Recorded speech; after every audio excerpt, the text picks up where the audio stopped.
Hello साथियों, नमस्कार। Polytechnic पाठशाला 3.0 में आप सभी का स्वागत है। मेजरमेंट में एनर्जी चैप्टर चल रहा है, ठीक है। एनर्जी मीटर चैप्टर जो है चल रहा है, जिसमें भी मेजरमेंट का ये 32वां लेक्चर है। आज एनर्जी मीटर का ये क्या है, दूसरा लेक्चर है, ठीक है।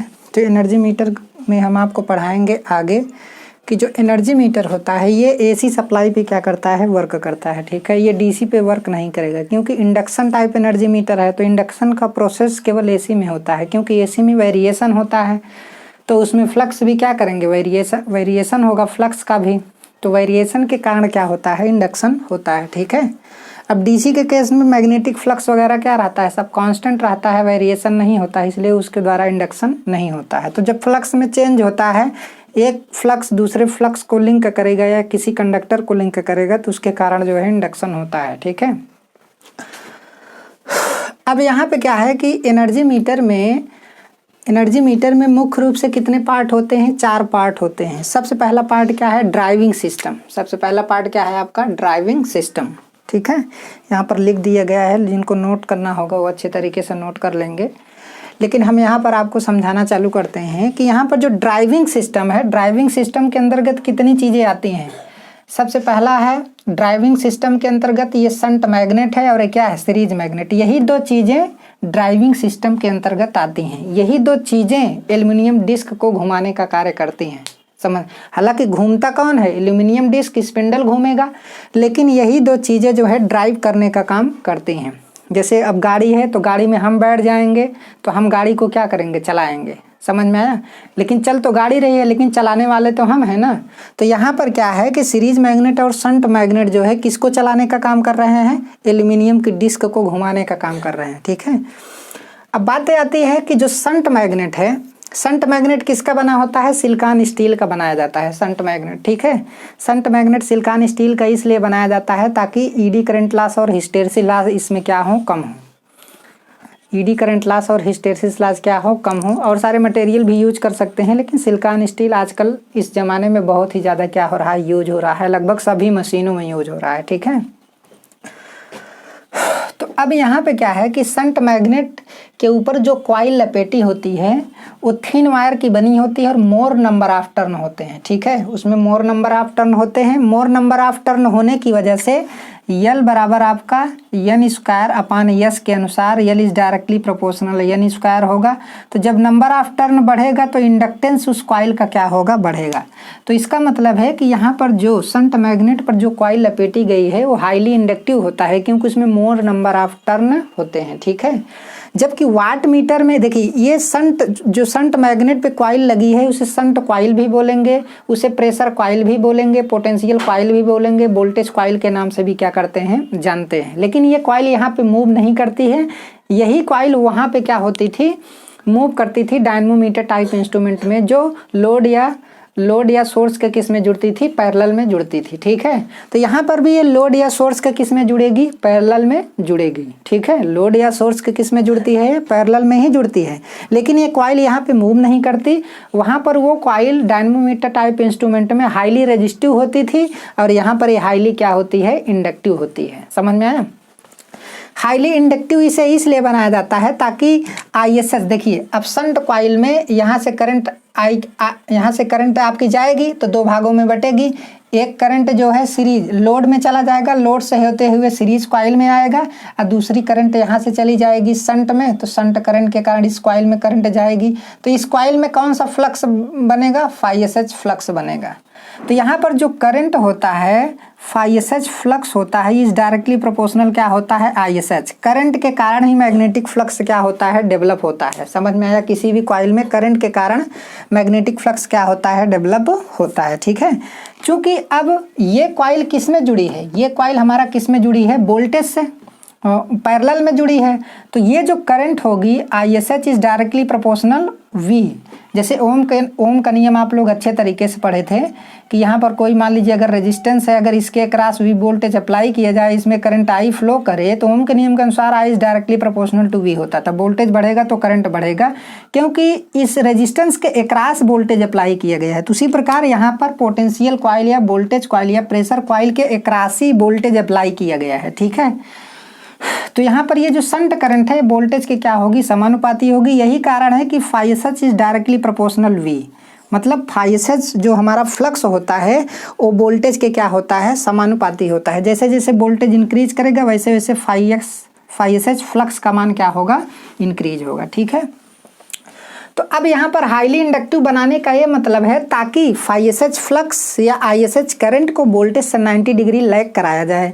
लेकिन वास्तविकता ये है कि 90 डिग्री लैग तभी करेगा जब कॉइल हमारी आइडियल होगी। समझ में, हाईली इंडक्टिव होगी मतलब आइडियल कॉइल होगी तो प्योरली इंडक्टिव होगी। समझ में, प्योरली इंडक्टिव के केस में ही वोल्टेज से करंट या phi S H flux 90 degree क्या करेगा, लैग करेगा। ठीक है, तो अब यहाँ पे क्या है, तो ये मतलब कंप्लीट कोई भी चीज़ आइडियल नहीं होती है। तो इस काम को पूरा करने के लिए हम यहाँ पर शंट मैग्नेट के मिडिल लिम्ब पर जो है कॉपर शेडिंग बैंड लगा देते हैं।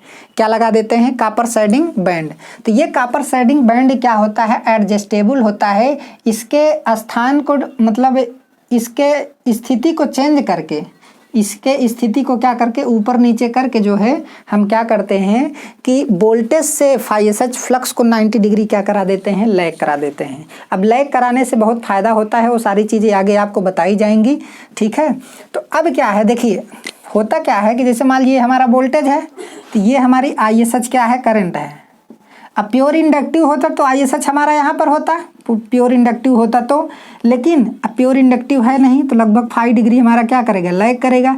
लेकिन अब यहाँ पे क्या है कि जब ये कॉइल जो कॉपर शेडिंग बैंड है इसके माध्यम से इस करंट को हम 90 डिग्री लैग करा सकते हैं। ठीक है, अब कैसे लैग कराते हैं इतना डीप में जाने की ज़रूरत नहीं है, सिर्फ आपको जानना है कि यहाँ पर जो चीज़ें लगी हैं उसका मेन वर्क क्या है। ठीक है, अब यहाँ पे वोल्टेज से आई एस एच करंट 90 डिग्री क्या करेगी, लैग करेगी। तो लैग करेगी तो आई एस एच के फेज में ही क्या होता है, फाई एस एच होता है। देखिए करंट के कारण जो फ्लक्स डेवलप होगा वो करंट के ही फेज में होता है। जैसे एसी सर्किट में वोल्टेज के फेज में रेजिस्टेंस होता है प्योर रेजिस्टिव सर्किट में। ठीक है, तो उसी प्रकार करंट के फेज में हमेशा क्या होता है, फाई एस एच फ्लक्स होगा, मतलब फाई फ्लक्स होगा।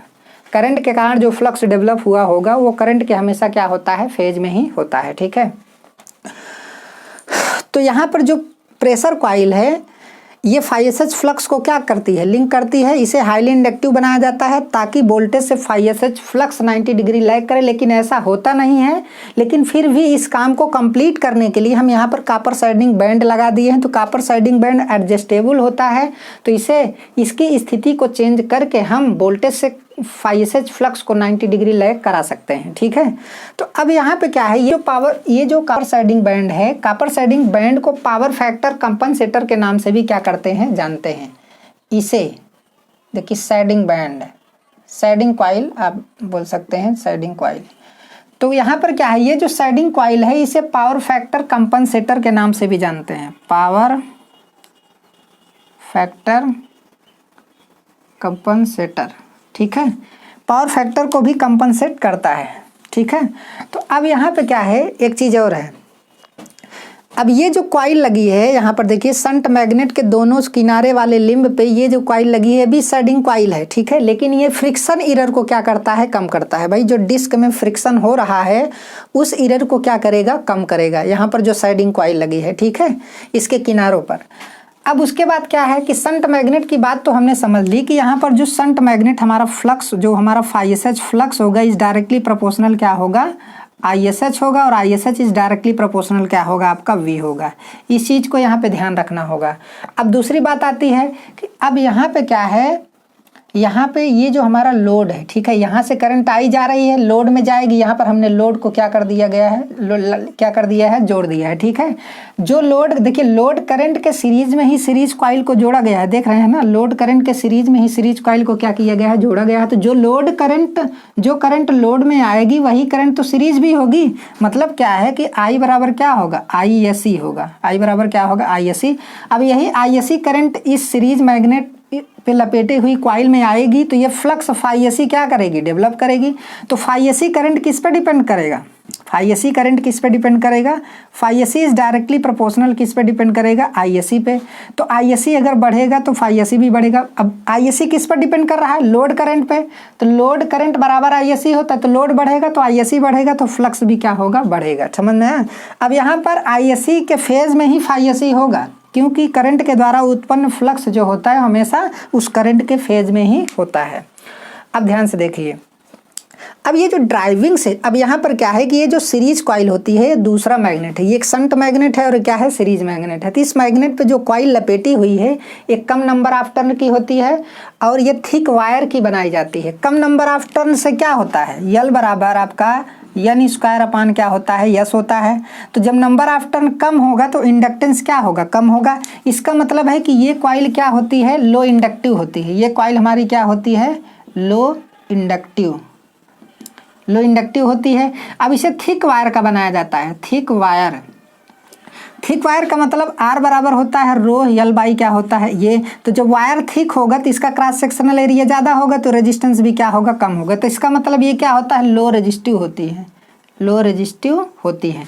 अब लो रेजिस्टिव इसे इसलिए बनाया जाता है, थिक वायर का इसलिए बनाया जाता है क्योंकि ये लोड के सीरीज में कनेक्ट होती है। तो लोड के सीरीज देखिए, कभी भी लोड करंट बहुत ज़्यादा करंट होती है तो ज़्यादा करंट को फ्लो कराने के लिए हमें मोटे वायर की ज़रूरत पड़ेगी। यही कारण है कि यहाँ पर थिक वायर क्या किया गया है, यूज किया गया है। ठीक है, तो इस पॉइंट को आप अच्छे तरीके से समझ लीजिएगा।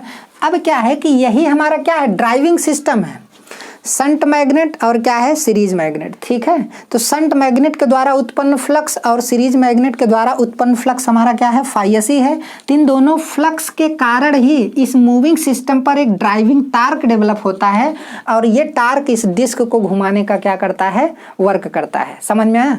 अब जो ड्राइविंग टार्क होता है उसका एक फार्मूला होता है, वो कैसे आया डेरिवेट होकर के, ये चीज़ आगे आपको बताया जाएगा। लेकिन अभी यहाँ पर ड्राइविंग टार्क के बारे में समझना जरूरी है। तो जैसे ड्राइविंग टार्क की बात करें तो driving torque is directly proportional to आपका फाई एस एच और क्या होगा, फाई एस सी होगा और साइन आपका क्या होगा, एल्फा होगा। अब साइन एल्फा क्या है ये चीज़ आगे आपको हम अच्छे तरीके से बताएंगे। तो ये हमारा ड्राइविंग टार्क होता है, ये क्या होता है, ड्राइविंग टार्क होता है। अब यहाँ पर जो चीज़ें हमने आपको बताई हैं वो सारी चीज़ें यहाँ पर क्या की गई हैं, लिख दी गई हैं। ठीक है, जो सीरीज मैग्नेट है उस पर जो कॉइल लपेटी हो तब वो किससे एक्साइट होती है, लोड करंट से एक्साइट होती है। ये क्वेश्चन एग्जाम में क्या किया जाता है, पूछा जाता है। ठीक है, अगर फेजर डायग्राम के बारे में अगर पूछा जाए, फेजर डायग्राम के बारे में अगर आपको दिखाया जाए तो यहाँ पर देखिए फेजर डायग्राम के अनुसार जो है कैसे लीडिंग और लैगिंग हम दिखा रहे हैं आपको। फेजर डायग्राम से समझना बहुत ही ज़्यादा क्या है, ज़रूरी है। तो ये हमारा क्या है, ड्राइविंग पार्ट है। सबसे पहला पार्ट हमने क्या पढ़ा है आपको, ड्राइविंग सिस्टम पढ़ा है। तो ड्राइविंग सिस्टम एल्यूमिनियम की डिस्क को सीधा घुमाने का कार्य करती है। ठीक है, अब driving torque T D is directly proportional आपका phi S H, phi S C और साइन क्या है आपका, एल्फा है। ध्यान से देखिए, अब ये जो हमारा वोल्टेज है, ये हमारा वोल्टेज है। तो वोल्टेज से आई एस एच करंट, ये हमारी क्या है, आई एस एच है। तो फाई एस एच इसी के फेज में होगी, फाई एस एच फ्लक्स जो है इसी के फेज में होगा। अब आईएससी लो इंडक्टिव है तो इस अगर रेजिस्टिव होता, देखिए ये जो हमारी सीरीज कॉइल है अगर रेजिस्टिव होता तो आईएससी करंट इसी के फेज में होता, लेकिन ये रेजिस्टिव नहीं है बल्कि क्या है, लो इंडक्टिव है। इसमें इंडक्टेंस की प्रॉपर्टी है तो जाहिर सी बात है ये क्या करेगा, आपका आईएससी एंगल पर क्या करेगा, कुछ एंगल पर लैग करेगा। ये हमारा क्या है, फाई है, क्योंकि आईएससी करंट का मान क्या होता है, ज़्यादा होता है तो इसका फेजर आप ज़्यादा बड़ा बना सकते हैं। ठीक है, तो इसमें जो फ्लक्स डेवलप होगा फाई एसी वो इसी के क्या होगा, फेज में होगा।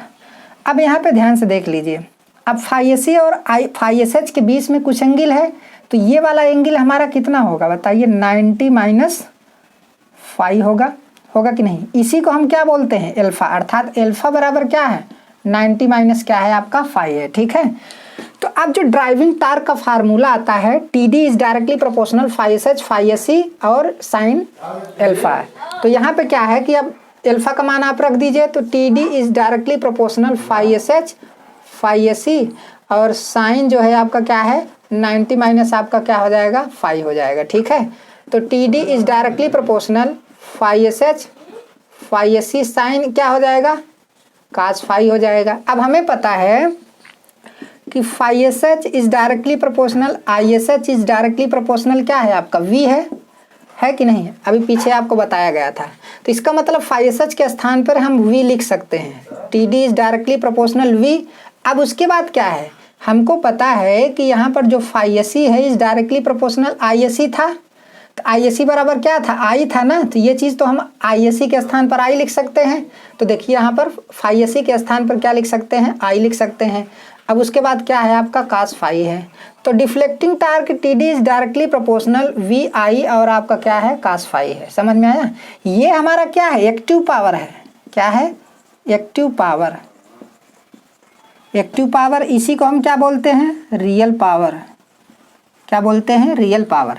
तो कहने का मतलब क्या है कि ये जो ड्राइविंग टार्क है उस लोड पावर के क्या होता है, समानुपाती होता है। मतलब लोड पावर जैसे जैसे बढ़ेगा वैसे वैसे ड्राइविंग टार्क क्या होगा, बढ़ेगा। मतलब क्या है कि यहाँ पर मोटर का लोड जैसे जैसे हम क्या करेंगे, बढ़ाएंगे, वैसे वैसे हमारा ये पावर क्या होगा, बढ़ेगा। तो ड्राइविंग टार्क भी क्या होगा, बढ़ेगा। तो driving torque TD is directly proportional आपका पावर P हो जाएगा। समझ में आया। तो ये टार्क का फार्मूला निकल के आता है। तो इन दोनों का काम है ड्राइव करना, किसको, एल्यूमिनियम की डिस्क को, और स्पिंडल को क्या करना, घुमाना। ठीक है। मेजरमेंट का लेक्चर जनवरी के लास्ट तक आपको ख़त्म कर दिया जाएगा बहुत अच्छे तरीके से। तब तक आप लोग ये लेक्चर देखिए और अच्छे तरीके से इसे कंठस्थ कीजिए। अगर वीडियो आप लोगों को अच्छा लग रहा है तो इसे शेयर करने की कोशिश कीजिए, और शेयर भी कीजिए और सब्सक्राइब भी करवाइए। ठीक है।